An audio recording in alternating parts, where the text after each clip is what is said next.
On another exciting episode of the Animation Deliberation podcast, we are back talking with My Hero Academia. We wanted ramifications. We're getting all of that. We're going to talk about that and much more right after these ads we have no control over.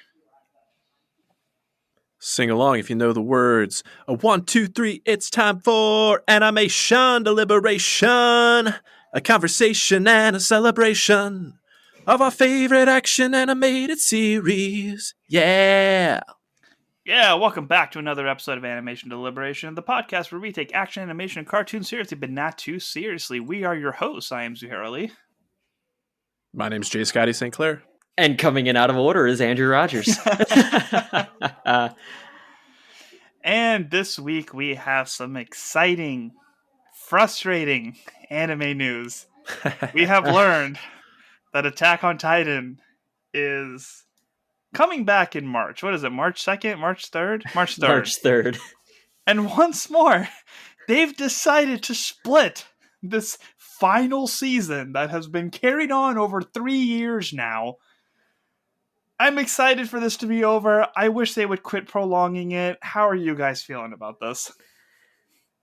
Yeah, I think I said it best in our show message group. Final season, my ass. Nappa, I love you, but I also hate you.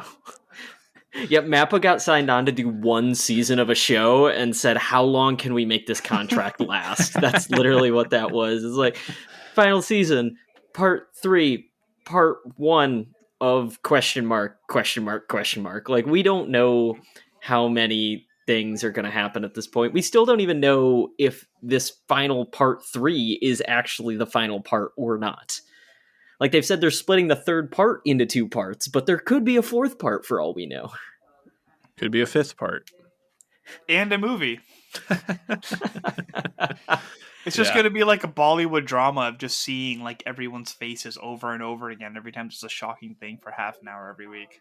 God, just let it be over. You have 4 other projects that you're doing a fantastic job at. You got Jujutsu Kaisen, and you're doing One Punch Man. Chainsaw Man was a success. Quit spreading this so thin. Just let it be over. I've been watching this since 2012. Just let it be over. I'm done. Just destroy everything already. Yeah, because that's the craziest thing is where it even goes from here.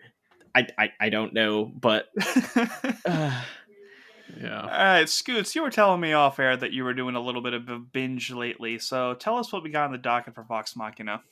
Yes, at the time of this recording, Vox Machina Season 2 will premiere tomorrow, January 20th, on Prime Video. And I did binge Season 1. I've been promising to do it for a really long time, but finally sat down and watched it. And I fully get it. I totally get it. What a great show. What great characters.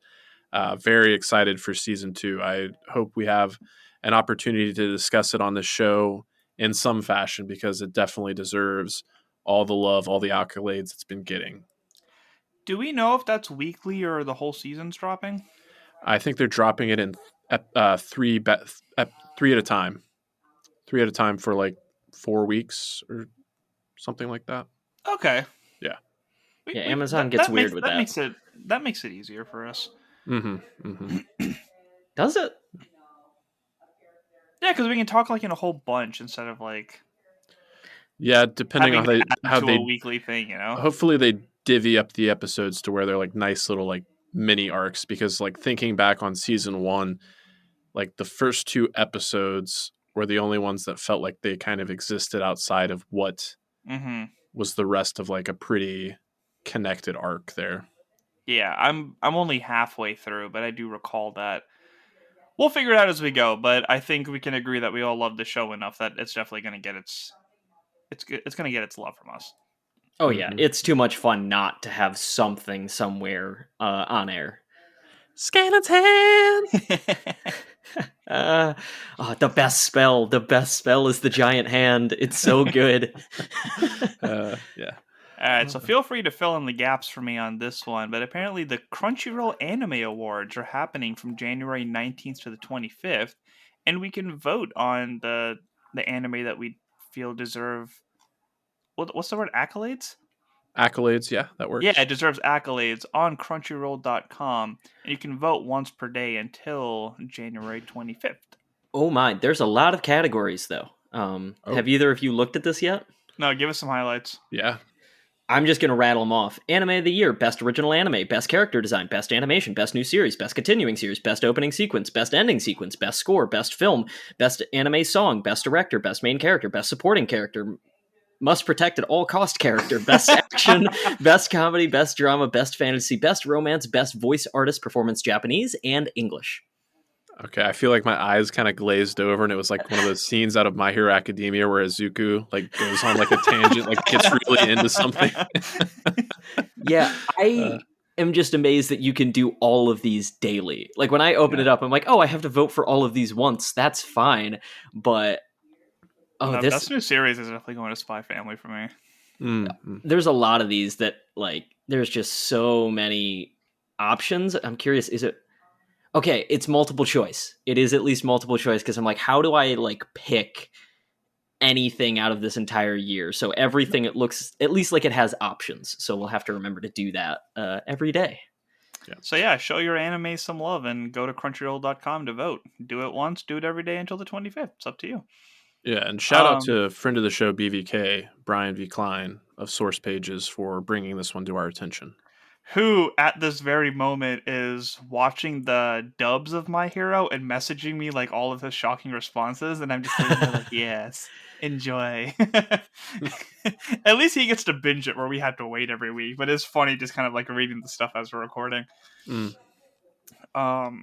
When he sent the one of the big reveals, I just sent Anya shocked. I was like, oh no. What a big reveal that I did not know about for 4 weeks now.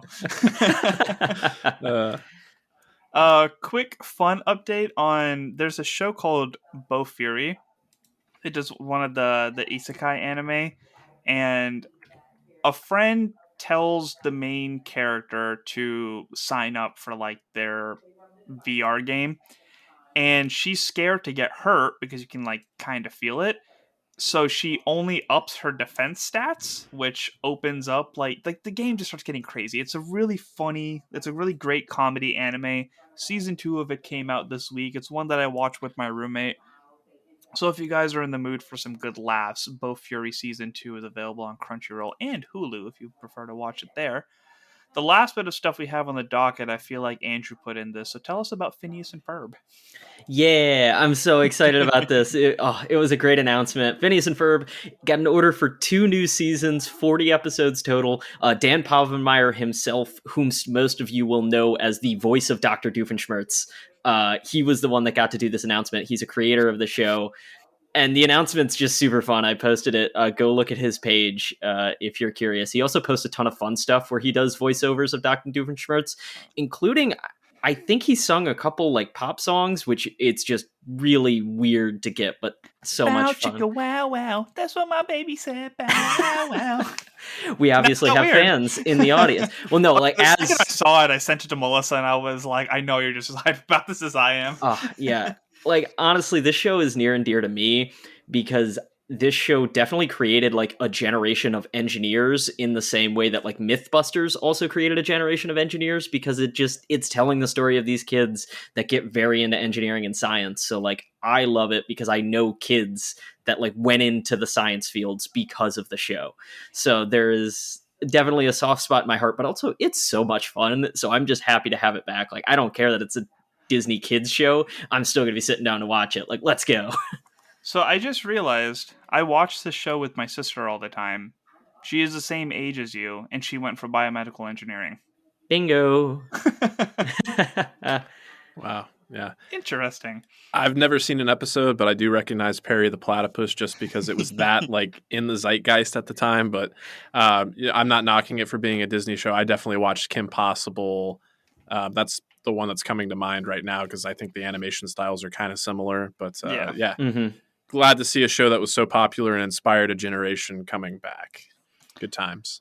I don't know if there's any legitimacy to this, but I was looking at a rumor today that the creator of Powder Puff Girls and Foster's Power Home. Puffs, not Me. powder. Sorry. Powerpuff Girls. I heard it and I had to correct you. That's Powder Puff football you're thinking of. For some reason, I always switch back and forth, and I can never like truly remember which one it is. Yeah. So Powerpuff Girl and Foster's Home for Imaginary Friends has been like teasing like new seasons. So it's interesting how this stuff is coming back. But as long as it's holding the energy of the original stuff, I'm perfectly fine with it because that stuff was just gold. It was me.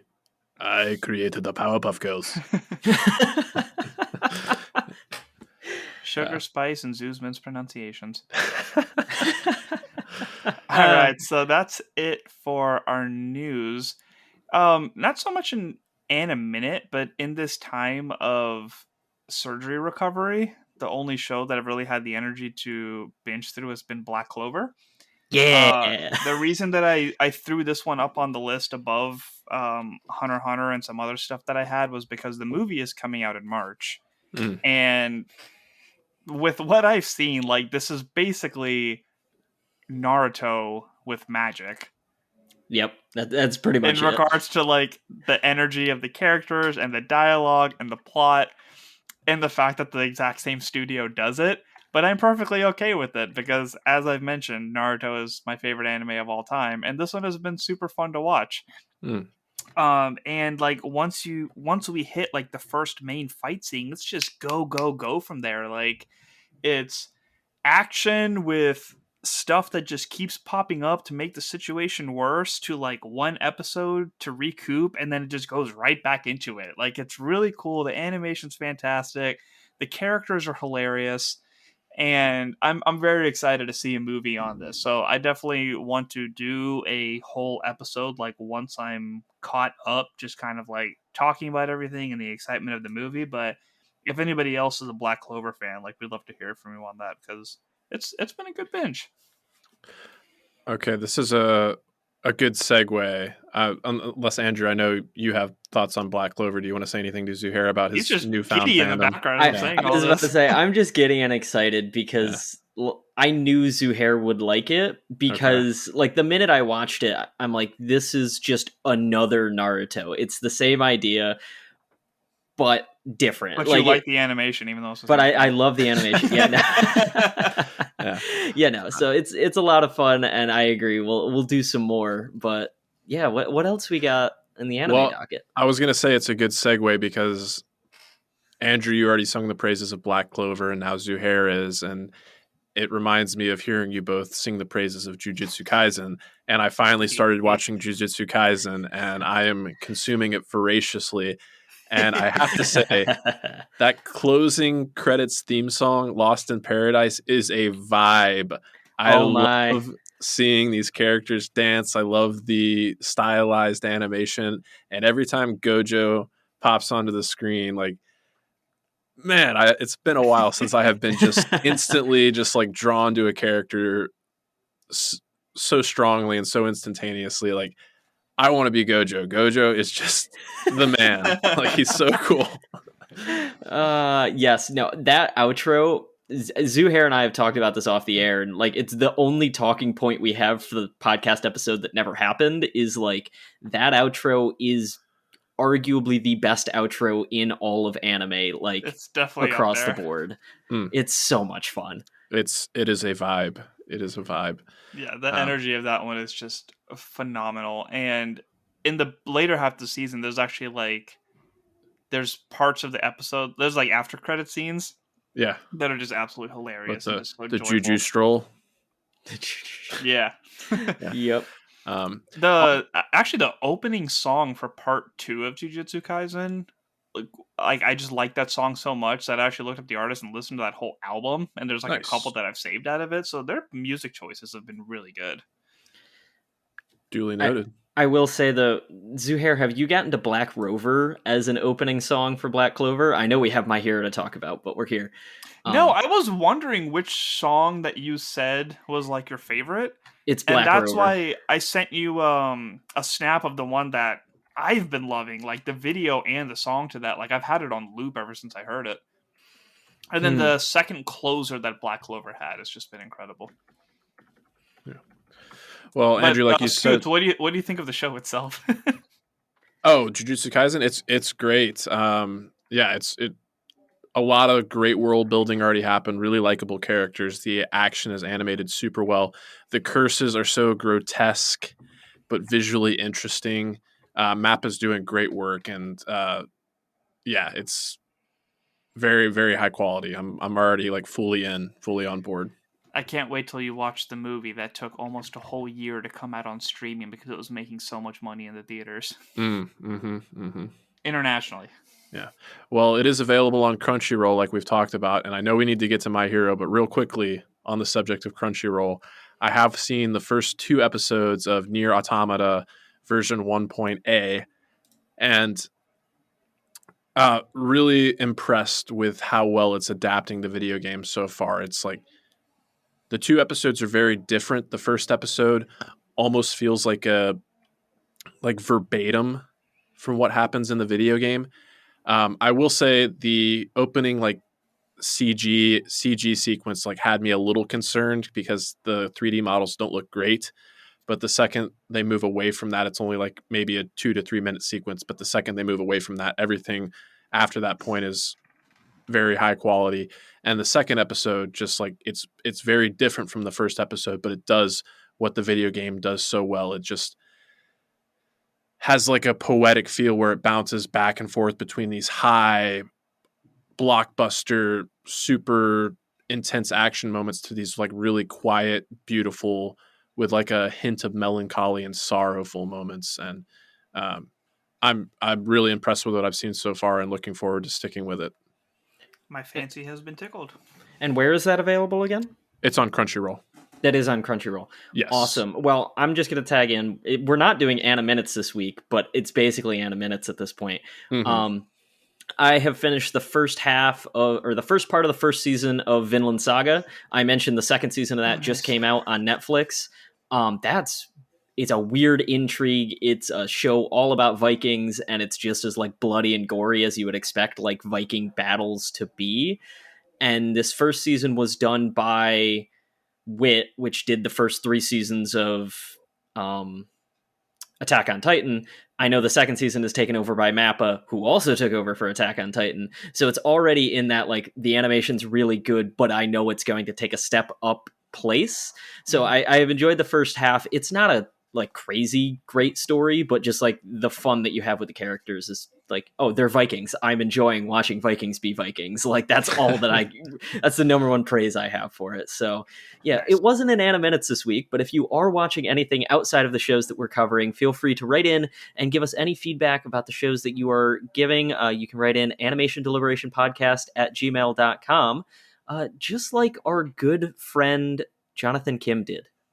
So yeah, Jonathan Kim wrote back saying, "Happy New Year. One addition I totally forgot that wasn't mentioned in New Year's special was Ranking of Kings. Since it spanned from 2021 to 2022, I missed it.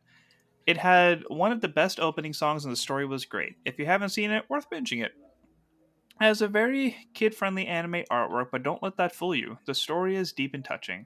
I will actually have to replace my favorite of 2022, Spy Family, with Ranking of Kings.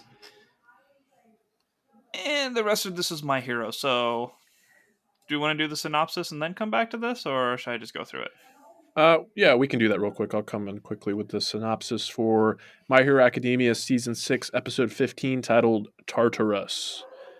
The all-for-one possessed Shigaraki and his army of near-high-end Nomus raid Tartarus, the maximum security prison where the dregs of society are thrown in to never be released. They successfully destroy the main gate, killing the guards and making their way toward the main facility on an island. While flying on a Nomu, Shigaraki attempts to regain control of his body, but his master's will remains stronger, telling him to rest and that he is to become his next self.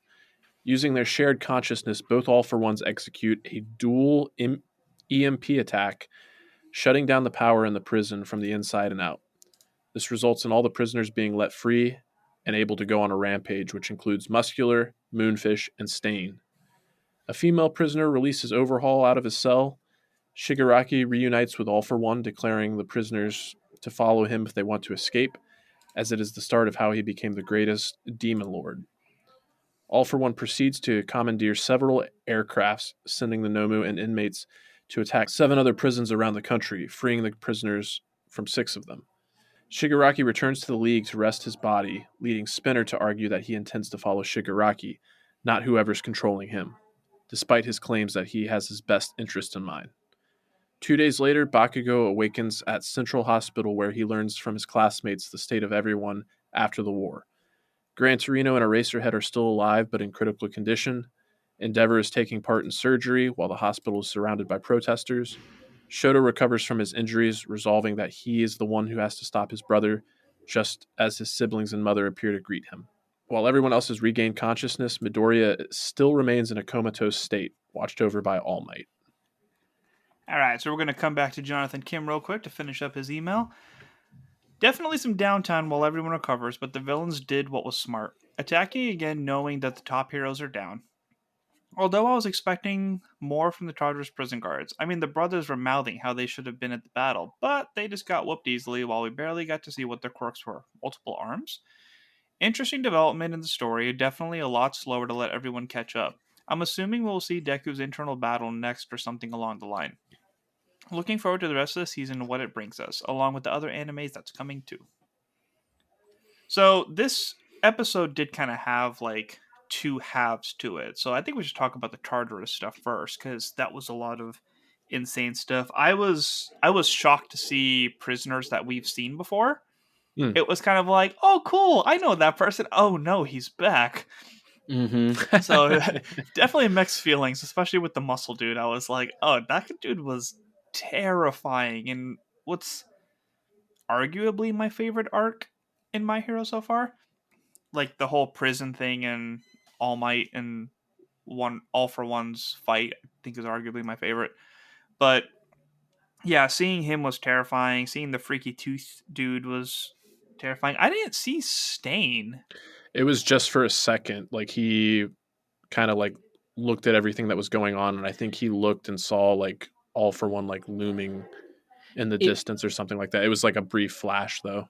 Without his outfit on, he was very hard to recognize. If you remember, he was the one like huddled against the wall of his cell while everyone was running out. He had this look of like terror on his face of, oh no, all the people with quirks are out, like kind of reminding himself like, yeah, he hates them, but he can't fight them without his weapons and stuff. Mm-hmm.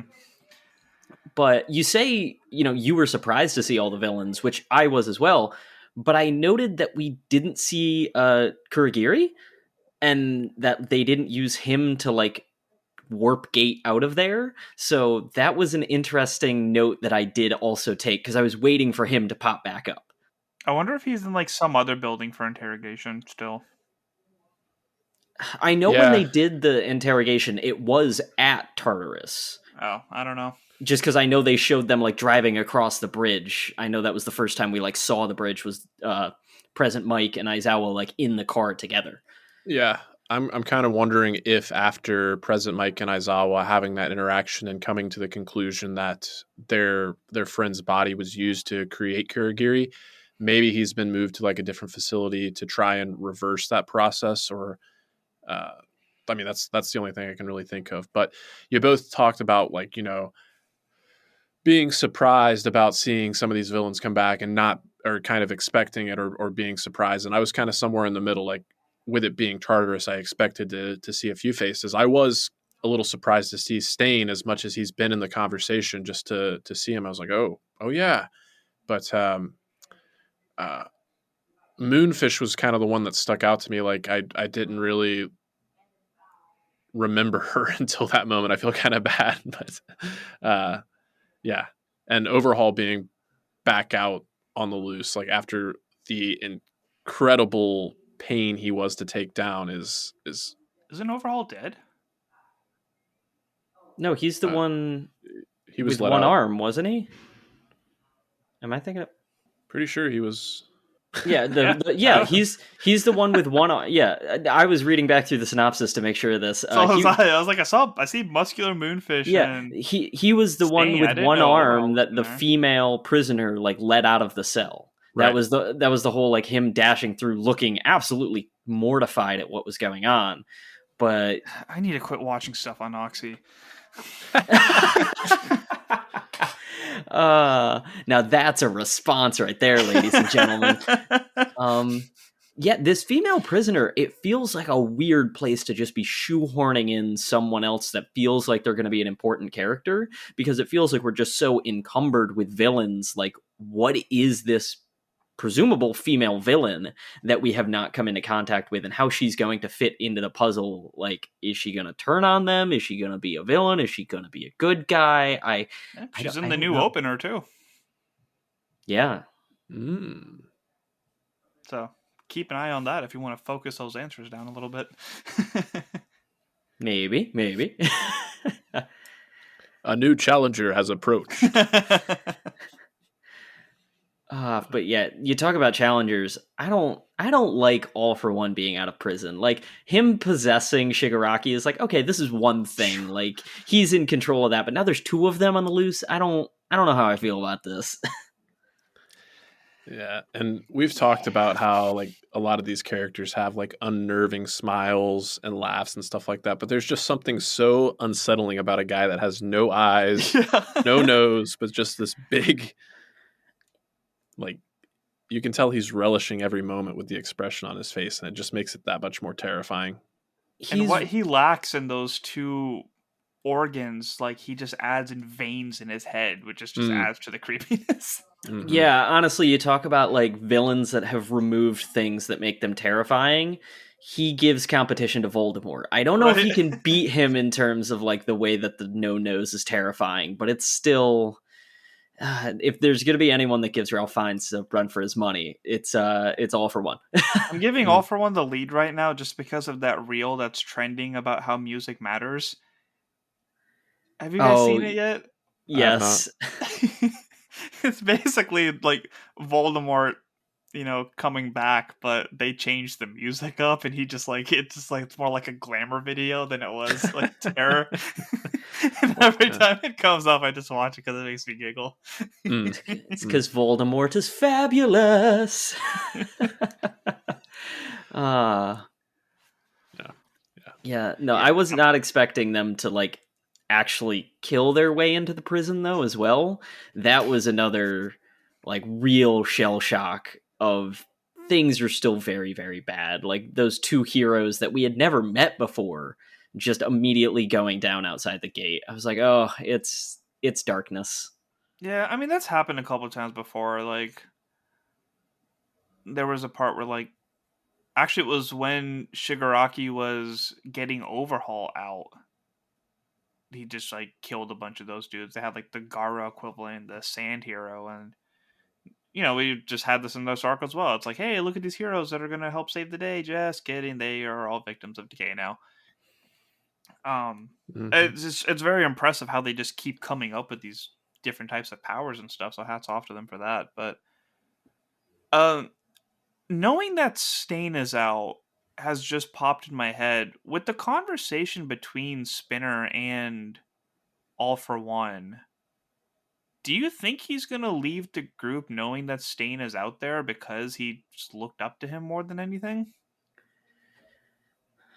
I think if All For One hurts Shigaraki, Spinner leaves the group, but I think Spinner is still very like, Shigaraki had a vision, I want to help him, and it's like I don't think he's going to leave Shigaraki, so it's only like if something happens, then I could foresee Spinner leaving and going about, Stain's legacy, as he continues to refer to it.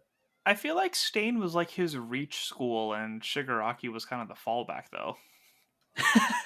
I mean, it depends on what Stain does, if we're being honest, because like I said, Stain looked terrified. Is he going to go back to his vigilante ways, or is he going to, just lurk in the darkness and possibly even like look at Spinner and be like, look, I couldn't do this. What makes you think you can do it? Something along those lines of like being the now disgruntled hero or vigilante, I suppose.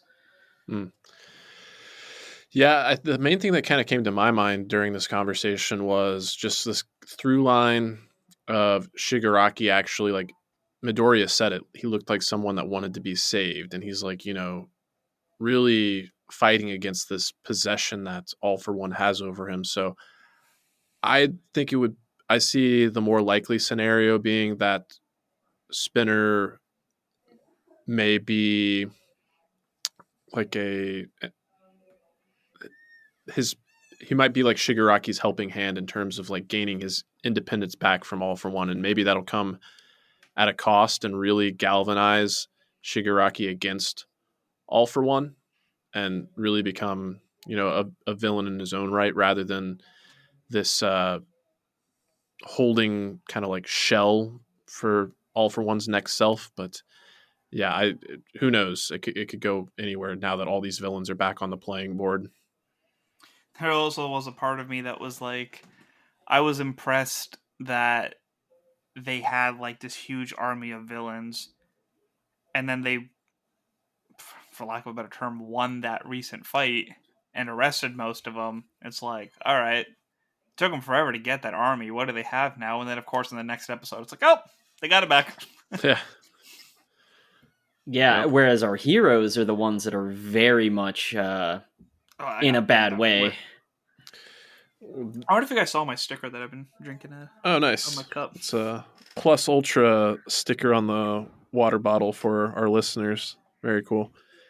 But no, talking about our heroes being in a bad way, it's not just like the fact that so many of them are laid up in the hospital. It's also like the public reception to them. The fact that like people are protesting outside of Endeavor's hospital while he's having surgery because of the revelations with Toya, aka Dabi. So yeah, the heroes are as much as that was a victory, really feels like kind of a double defeat.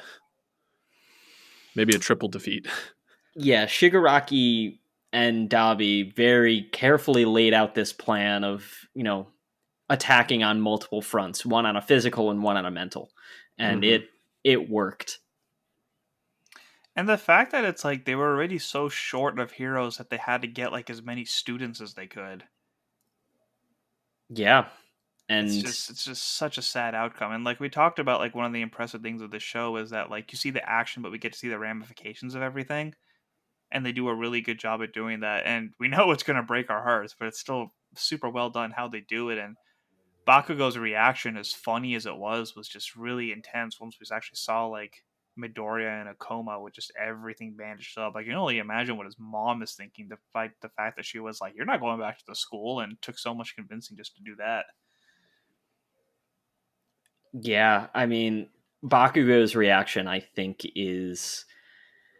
there's a lot of emotion in this episode. I would say the most heartbreaking part. Like, to see him absolutely flip his lid, not care about himself, and then be, like, not able to be held back by Sugar Rush, who is one of the strongest people in the class. Like, that was a moment of, oh, he's not messing around. Like, yes, he's not crying, but this is as close as we could see Bakugo coming to being, like, in a seriously emotional state, is being like, I will absolutely kill him because he can't die. Like, that level of him just being so outwardly showing it, because usually he's hiding it. This is very outward, even if it's not in a normal emotional sense.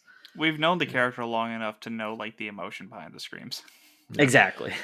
And I think it does signal, like we've seen this relationship between Bakugo and Midoriya like really evolve over the course of the show. But I think this moment, as heartfelt as it was not without its moments of comic relief with like, him trying to be held back and like blood coming out of him. And they're like, what are you doing? You're going to kill yourself if you do this. But I notice like now that he's more outwardly showing some of this care and affection that he has for Midoriya. We talked about like the intro, how it included that female character, but I just noticed like Bakugo's body language in the intro now, as he's kind of like in the background of Midoriya, but still kind of looking up to him.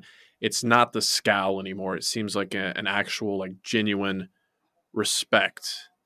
So that stood out to me, and yeah, I'm happy to see it. Bakugo's a great character, but he has kind of been in need for some significant development, I think, and it seems like it's really sticking now.